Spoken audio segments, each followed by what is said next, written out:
For RGPI। आपको पता है आज 8 नवंबर है और 8 नवंबर को क्या स्पेशल है? आज वर्ल्ड रेडियोलॉजी डे है। आपको पता है ये क्यों मनाया जाता है? World radiology day radiology department को अवेयर करने के लिए, इवन लोगों को रेडियोलॉजी डिपार्टमेंट के थ्रू अवेयर करने के लिए मनाया जाता है और ये वर्चुअल कॉन्ट्रीब्यूशन दिया जाता है रेडियोग्राफर और रेडियोलॉजिस्ट को जो इस फील्ड में काम करते हैं। ठीक है, आपको पता है 8 नवंबर को ही क्यों मनाया जाता है? 8 नवंबर को 1895 को विलियम कॉर्नेट रॉन्टिशन ने इसकी शुरुआत की थी। उन्होंने एक्सरे की खोज की थी और इसी डिस्कवरी के दौरान उन्हें 1901 में नोबेल प्राइज से सम्मानित किया गया था। वर्ल्ड के पहले ऐसे साइंटिस्ट थे जिनको नोबेल प्राइज से सम्मानित किया गया था। अब मैं आपको कुछ बात बताती हूँ रेडियोलॉजी के बारे में। रेडियोलॉजी डिपार्टमेंट में इमेजिनरी टेक्नोलॉजी द्वारा लोगों की बॉडी का डायग्नोस किया जाता है, इवन उनका ट्रीटमेंट किया जाता है। साथ ही आपको रेडियोलॉजी डिपार्टमेंट से जुड़ी कुछ अनेक चीजें बताएंगे।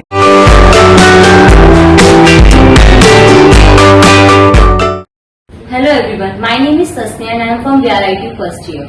मैं आपको आज रेडियोलॉजी डिपार्टमेंट में जितनी भी मशीन्स यूज होती हैं उनके बारे में बताऊंगी। मशीन एक्सरे मशीन वो होती है जिसमें हम एक्सरेज करते हैं बोन्स का, जिसमें पता चलता है कि फ्रैक्चर्स, डिफॉर्मिटीज और अदर पैथोलॉजीज के बारे में हमें पता चलता है। सेकंड है सिटी स्कैन। सिटी स्कैन में हम लोग इंटरनल ऑर्गन्स को बहुत अच्छे से क्लियरिटी से देख सकते हैं कि सॉफ्ट टिश्यूज, ब्रेन्स वगैरह। Third DEXA machine. DEXA machine में हम बोन्स की डेंसिटी देखते हैं, फैट और मिनरल की मात्रा देखते हैं उसमें। Fluoroscopic machine. फ्लोरोस्कोपिक मशीन में हम इंटरनल ऑर्गन्स की ब्लॉकेज देखते हैं और ये रियल टाइम इमेज के लिए होता है। फिर है MRI। MRI में जो रेडिएशन का यूज नहीं होता, इसमें मैग्नेटिक एनर्जी का यूज होता है, जो कि हमारे सॉफ्ट टिश्यू, टेंडन्स, लिगामेंट्स और भी बहुत सारी चीजें हैं MRI में जो कि बहुत ज्यादा clearly. Hi, I am Yasmeen, VRIT first year. तो आज मैं आपको बताऊंगी के थ्रू डायग्नोज की जाने वाली डिसीज के बारे में। तो रेडियोलॉजी एक मेडिकल साइंस है जो कि इमेजिंग टेक्नोलॉजी का इस्तेमाल करती है, like x ray, CT scan, MRI और अल्ट्रासाउंड और भी बहुत सारी हैं। बोन्स और जॉइंट्स डिसऑर्डर लाइक फ्रैक्चर, छोटी या बड़ी हड्डी का टूटना, इमेजिंग एक्सरे के थ्रू हम पता लगा सकते हैं और जहां से हड्डी ब्रेक हुई है उसे हम डिटेक्ट कर सकते हैं। इससे डॉक्टर को बहुत हेल्प होती है एक्सरे में, वो कोई उसको हड्डी को रिपेयर करने में, ताकि इंटरनल बॉडी स्ट्रक्चर का पता लगाया जा सके। लाइक इसको डॉक्टर को पेशेंट के अंदर होने वाली चेंजेस के बारे में भी पता लगाने में मदद करती है। Cardiovascular disease, heart attack, CT scan, angiography, coronary angiography, यह टेस्ट हार्ट अटैक के लिए कॉमनली यूज्ड है। इन टेस्ट में हमें दिखाया जाता है ब्लड वेसल्स के growth. My name is Sakshi from VRIT first year.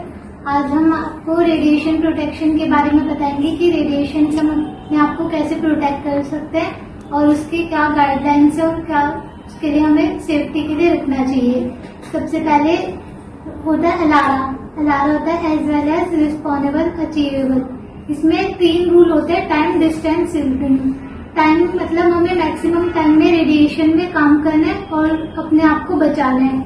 Distance, maximum distance पे रहना है रेडिएशन से और अपने आप को कैसे प्रोटेक्ट करना है। शील्डिंग की मतलब हमारे जो रेडिएशन का एरिया होता है वहाँ पे एरिया को शील्ड किया जाता है ताकि जो रेडिएशन है वो रूम से बाहर ना पाए, उसी एरिया में रहे।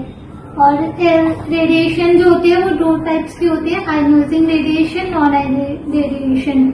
आयनाइजिंग रेडिएशन जो होती है वो सेल को डैमेज करके कैंसरस सेल में कन्वर्ट कर सकती है, जो ज्यादा हार्मफुल होती है। नॉन आयनाइजिंग रेडिएशन जो होती है वो कम हार्मफुल होती है क्योंकि उसमें रेडिएशन वेव्स होती है और इलेक्ट्रोमैग्नेटिक वेव्स होती है जो सिर्फ सेल को कम डैमेज करती है। और इसके लिए पर्सनल मॉनिटरिंग डिवाइस भी बनाए गए हैं और एरिया मॉनिटरिंग डिवाइस भी बनाए गए हैं।